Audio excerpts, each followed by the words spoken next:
On a warm afternoon in Crescent Grove, a quiet suburban town, a respected high school teacher and his bright student shared what was supposed to be a routine study session. Within hours, both would be dead, victims of a calculated act of betrayal. The investigation that followed uncovered a web of lies, secrets, and a shocking conspiracy involving their partners, two people driven by rage and heartache. As the community grappled with the loss, questions emerged. How could such a tragedy unfold in their midst, and what drove two people to commit murder? John Mitchell was a well-liked teacher at the local high school. At 50, he had taught there for years and built a solid reputation. Students respected him, and parents trusted him. His colleagues saw him as someone reliable, and his wife, Sophia Mitchell, 45, thought he was dedicated to both his family and his work. Jenna Brown, on the other hand, was an 18-year-old student nearing graduation. Bright and ambitious, she wanted to succeed, but struggled with certain subjects, especially history. Despite her efforts, her grades weren't where she wanted them to be. She needed help, and John, her history teacher, seemed like the perfect person to guide her. Henry Caldwell was Jenna's boyfriend, and their relationship was intense. At 23, he was a few years older than her, and while their love had always been passionate, it was also fragile. Henry was deeply in love with Jenna, but he often felt insecure. He admired her intelligence and ambition, but these same qualities sometimes made him feel like he wasn't enough. The affair started simply. John agreed to tutor Jenna after school, hoping to help her improve her grades. The sessions were focused and professional. Jenna, eager to learn, worked hard, and John admired her determination. He saw her as a student who, with the right support, could do great things. To him, she wasn't just another student, she had potential, and he wanted to see her succeed. At first, their interactions were what you would expect between a teacher and a student. They discussed historical events, prepared for exams, and worked through difficult topics. But as time went on, their conversations became more personal. John started to notice more than just her intelligence. He admired her ambition, the way she pushed herself, and the curiosity she showed beyond the classroom. For Jenna, John's attention meant something different. He was older, experienced, and he seemed to genuinely care about her future. In his guidance, she found not just academic help, but validation. He saw something in her that others didn't, and she began to appreciate his presence beyond the role of a teacher. The shift from a professional relationship to something more wasn't obvious at first. It was subtle, barely noticeable to anyone but the two of them. A compliment here, a shared joke there, small moments that seemed innocent but carried a different weight. Then, the boundaries blurred. One afternoon, after a particularly challenging tutoring session, Jenna opened up about her struggles, how she felt overwhelmed and unsure of herself. John, wanting to comfort her, placed a hand on her shoulder. It was meant to be a simple gesture, but something shifted in the air between them. Their eyes met, and in that quiet moment, they both knew things had changed. It was then that they crossed the line. What started as a comforting gesture turned into something more. John leaned in, and before either of them could fully understand what was happening, they shared a kiss. It was brief, but enough to ignite something they couldn't take back. From that point on, their relationship was no longer just about tutoring. It had become a secret, an affair that would change everything. In the days that followed, their meetings became more frequent, often taking place in quiet spots after school. They found empty classrooms, parks, and even the library, where they could steal moments together. But with each encounter, the thrill was matched by the fear of being caught. One day, Henry's world came crashing down. It started like any other evening. Jenna was in the shower, and Henry was waiting for her, casually scrolling through his phone. Her phone, left on the bed, lit up with a notification. Normally, Henry wouldn't have looked, but something made him curious. It was a message from an unknown number, and the preview was enough to catch his attention. He unlocked her phone and began scrolling through the messages. What he found stunned him. explicit text between Jenna and someone named John.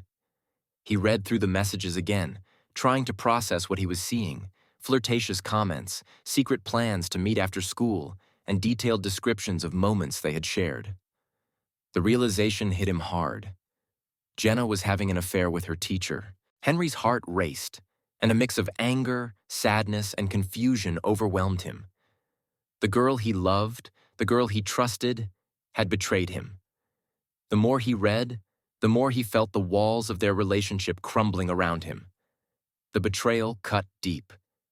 For Henry, it wasn't just about the affair. It was about the trust that had been broken.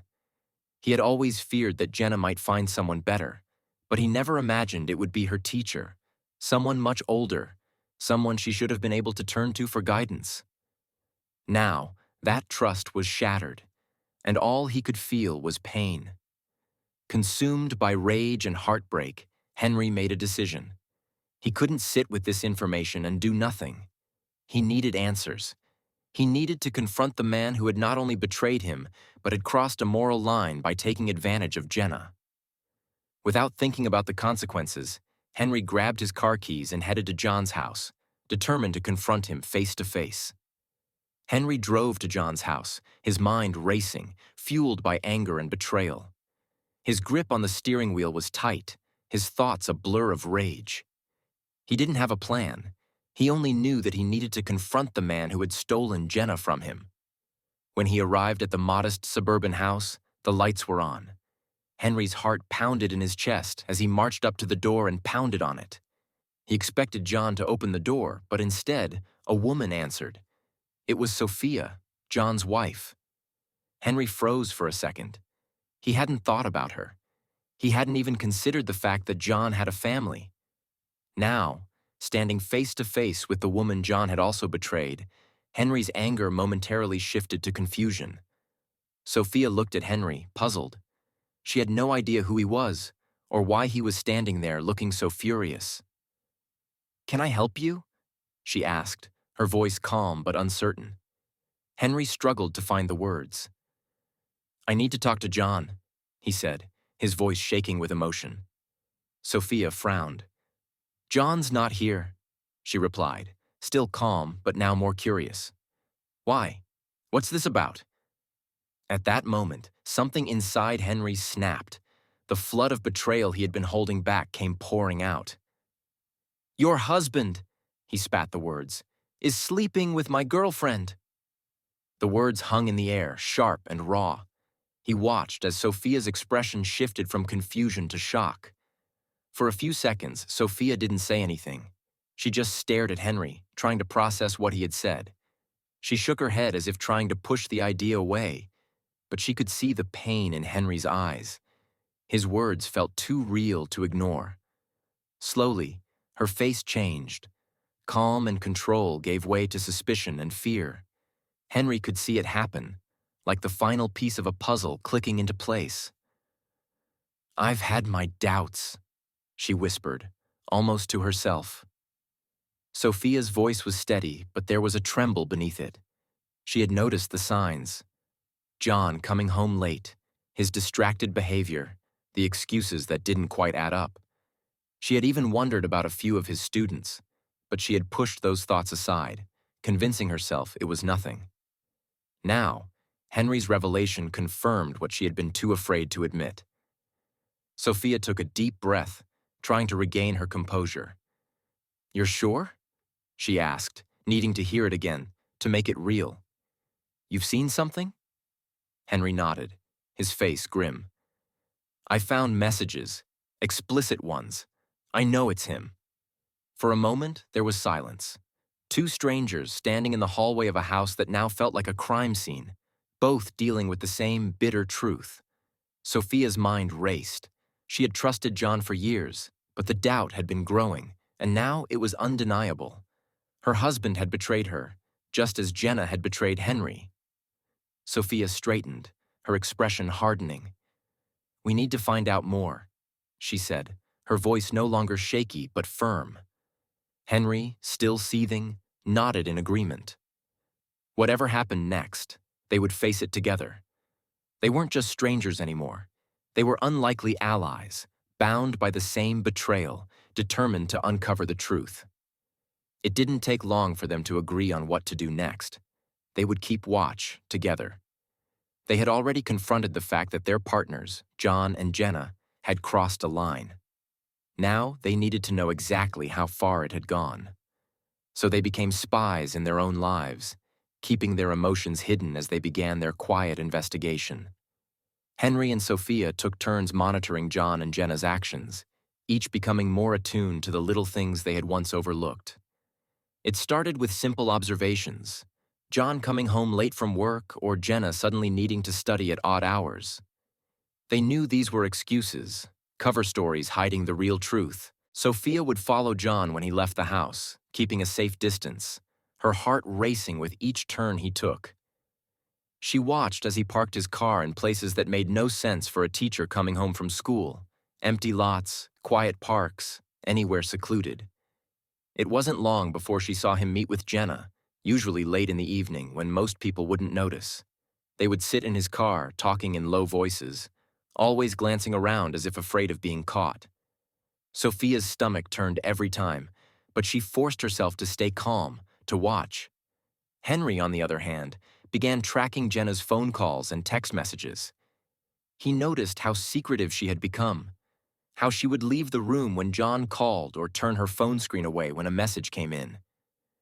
He couldn't stop himself from eavesdropping on her conversations, catching fragments of whispered exchanges, just enough to confirm that the affair was still happening. At first, it wasn't clear when their thoughts of revenge turned into something darker. It began with small conversations, venting about how hurt they were, how betrayed they felt. Henry would talk about how much Jenna had meant to him, how he couldn't understand how she could fall for someone like John. Sophia would share how her trust in John had been shattered and how the life they had built together now seemed like a lie. These talks, filled with pain and frustration, gradually took a sinister turn. What started as shared grief slowly morphed into something far more dangerous, a need to reclaim what they believed had been taken from them. Their bond grew stronger as they realized they both wanted the same thing. They didn't just want to confront John and Jenna. They wanted to make sure they could never hurt anyone again. In their minds, this wasn't just about revenge. It was about justice. They saw themselves as victims, pushed to the edge by the betrayal they had suffered. The more they talked, the more they convinced themselves that John and Jenna had brought this upon themselves. They didn't see it as murder. They saw it as a way to take back control of their lives. The plan formed slowly, almost naturally. Poison. It seemed fitting, quiet, discreet, and effective. No violence, no messy confrontations, just a simple solution that would end the affair and, in their minds, restore some sense of balance. Henry and Sophia rationalized it together. If John and Jenna were gone, they could move on.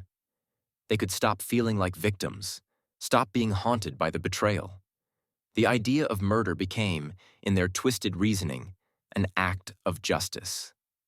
The decision was grim, but clear. They would poison John and Jenna during one of their secret meetings. Sophia knew John's habits well enough to guess when he would invite Jenna over to the house, and Henry's surveillance of Jenna's phone calls helped confirm the timing. They planned every detail carefully, talking about it in calm, almost clinical terms. They didn't think of themselves as killers, but as people who had been pushed to the edge, forced to take extreme action to reclaim their dignity. In their minds, this was the only way forward. John and Jenna had betrayed them, broken their hearts, and shattered their lives. Now, Henry and Sophia were ready to strike back. It was no longer just about revenge. It was about rewriting the story, with an ending they could control. What started as a bond built on shared pain had now turned into something much darker, a dangerous alliance, where the lines between justice and vengeance were blurred beyond recognition. The plan was simple, but the stakes were high. Henry and Sophia knew that everything depended on this one moment, the moment when they would execute their revenge. They had been watching and waiting for the perfect opportunity, And it finally came when John invited Jenna to his house for a study session. It was a routine they had followed many times before, but this time, it would be different. This time, the coffee they shared would carry a deadly secret. On the day of the meeting, Henry arrived at John's house long before he and Jenna were expected. The house was quiet, almost eerily so, as Sophia let him in. As they moved through the rooms, there was a heavy silence between them, broken only by the sound of their breathing. They didn't speak much. There was nothing left to say. The plan was already in motion. In the kitchen, they found the coffee maker John always used. With shaky hands, Sophia prepared the coffee as she had done countless times before, but this time, she and Henry added the poison. The liquid mixed in without a trace, invisible but lethal. Their hearts pounded as they worked, knowing that once they left, there would be no turning back. The atmosphere was thick with anticipation as they finished their task. Every movement felt deliberate, every second stretched out as they cleaned up, making sure to leave no evidence behind. When the coffee was ready, they poured it into the mugs, just as John would expect. Everything looked normal, as if nothing unusual had happened. But the air in the room felt different, charged with the weight of what they had done. Before leaving, Henry and Sophia stood for a moment, staring at the table where John and Jenna would soon sit. There was a strange mix of fear and satisfaction in the air. They had done it. They had set their plan in motion. As they quietly left the house, the gravity of their actions hung over them. They didn't know exactly how things would play out, but they believed they were in control. For now, all they could do was wait. Later that day, John and Jenna arrived at the house, just like they always did. To anyone watching, it would have seemed like an ordinary afternoon, a teacher helping his student. Jenna was smiling, her school books tucked under her arm, while John was his usual calm and confident self. They settled into the familiar routine: small talk, reviewing notes, and of course, the coffee.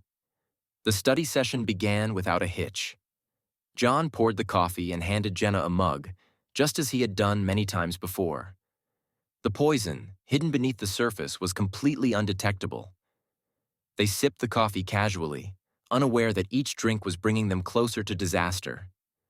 For a while, everything seemed normal. They continued their conversation, discussing school and future plans. But then, slowly, the poison began to take effect. At first, it was subtle. John paused mid-sentence, his face tightening as if something wasn't quite right. Jenna rubbed her temples, thinking it was just a headache. Neither of them connected these small signs to the coffee they had been drinking. But as the minutes passed, their discomfort grew. John's hands started to tremble, and Jenna felt a wave of nausea wash over her. Panic flickered in their eyes as the symptoms worsened. John clutched his stomach, his breathing growing ragged. Jenna, now pale and sweating, tried to stand but stumbled, her legs giving way beneath her. The quiet study session had turned into chaos. John collapsed first, gasping for breath, while Jenna, in a state of shock, barely managed to call out for help before she too fell to the floor. Their bodies, once full of life and energy, now lay motionless, the poison having done its deadly work. It wasn't long before the neighbors noticed something was wrong. The loud thud of John collapsing had drawn their attention. One neighbor, alarmed by the noise, rushed over and saw through the window that both John and Jenna were in distress. Within minutes, an ambulance was called, and first responders arrived to find the two unconscious. Their study session turned into a scene of horror. As John and Jenna were rushed to the hospital, the truth behind their collapse remained hidden. No one knew yet what had caused this sudden tragedy, but the effects of the poison were irreversible. Despite the best efforts of the medical team, both John and Jenna were later pronounced dead, their lives cut short by a plan that had spiraled out of control. In the days following John and Jenna's sudden deaths, shock rippled through the quiet town. What appeared to be a tragic accident during an ordinary study session quickly raised suspicions, especially among Jenna's parents. They struggled to accept the explanation that their daughter, a healthy young woman, could die so suddenly alongside her teacher. Something about the situation didn't sit right with them, and their grief was soon mixed with doubt. They wanted answers, and those answers could only come from an autopsy. Reluctantly, the authorities agreed to Jenna's parents' request. Though at first, no one expected to find anything unusual. It seemed like a medical mystery, two people collapsing without warning. But the results of the autopsy were anything but ordinary. When the medical examiner discovered traces of a toxic substance in Jenna's system, it was clear that this wasn't a natural death. John's autopsy revealed the same poison. What had seemed like a tragic accident was now an undeniable case of foul play. The discovery of poison transformed the investigation from a routine case into something far more sinister. With the autopsy confirming that both John and Jenna had been poisoned, the police launched a full investigation. Now, instead of grieving families, the focus shifted to uncovering who had wanted them dead and why. As investigators dug deeper, they began to piece together a more complex story than they had first imagined. Henry and Sophia, the partners left behind by the affair, were initially seen as victims. Both had lost someone they loved under terrible circumstances, but as the investigation progressed, their behavior started to raise questions. Subtle inconsistencies in their stories and strained reactions to certain questions caught the attention of the detectives working the case. The pieces of the puzzle began to fall into place. Henry and Sophia had both been hurt by the affair, and while that gave them a motive, it was their actions in the days leading up to the deaths that truly raised suspicion.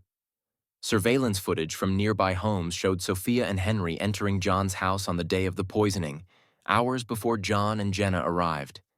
This visit, unexplained by either of them, became a critical detail in the investigation. The timeline now aligned perfectly with the poisoning. The arrests of Henry and Sophia came swiftly, but not without drama. They had once been united by their pain and desire for revenge, but now they were isolated, trapped by the very plan they had set in motion. The police knocked on Sophia's door first. She opened it calmly, perhaps sensing what was coming, but as the officers read her rights and placed handcuffs on her wrists, the gravity of her situation finally hit. The life she had known, her home, her marriage, her future, crumbled in that instant. Henry's arrest was much the same. When the police showed up at his apartment, he didn't resist. There was no fight left in him.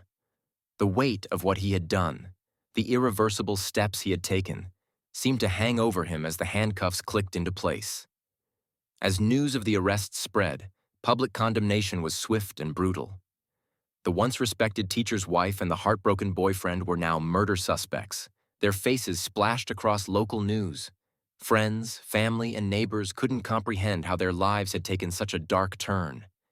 They had crossed a line that could never be undone, and now they were facing the full weight of the legal system. Henry and Sophia, once united in their desire for justice, now faced the harshest of consequences: life in prison, haunted by their choices. The town, once a quiet and close-knit community, was now fractured. Rumors spread quickly, with people taking sides, debating who was to blame. Some pointed to Jenna and John, condemning their affair as the catalyst for the tragedy. Others blamed Henry and Sophia, their calculated revenge shocking and unforgivable. For many in the town, life would never return to normal. The trust that had once defined relationships in the community was broken, replaced by suspicion and unease. Parents, once confident in the safety of their homes and schools, now questioned the people around them. The scars left by John and Jenna's deaths went far beyond the courtroom. The pain and betrayal had woven their way into the fabric of the community, leaving a permanent mark on those who lived there. In Crescent Grove, lives were forever changed, leaving behind questions that may never be fully answered.